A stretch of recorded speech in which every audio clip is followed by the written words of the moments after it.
بعمرك لا تخلي حدا يفرض عليك شيء ما بدك اياه. لا تعملي الا اللي انت مقتنعه فيه. واللي ما إلها سند هي عايشة بهي الدنيا لتقبل ولا تختار. بنتي كانت تشوفني قدامها مثل الجبل ما بنكسر. اذا شافتني هيك صورتي ما رح تطلع من راسي لولا الحياة.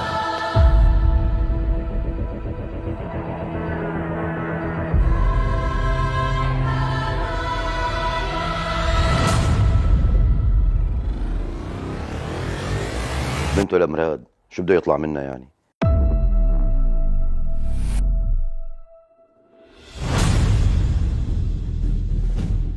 بجوز الحاجة والمصاري هي اللي خلتني هربك، هي اللي خلتني كب كل شيء ورا ظهري.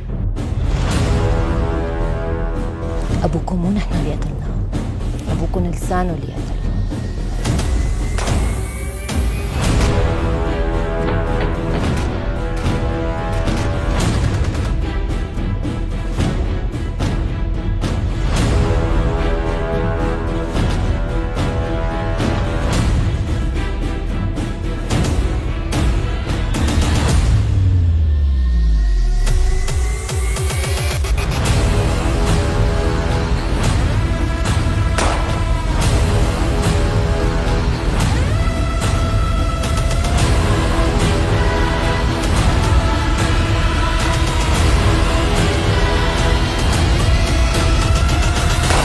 روز بنت مراد صارت بين ايدينا.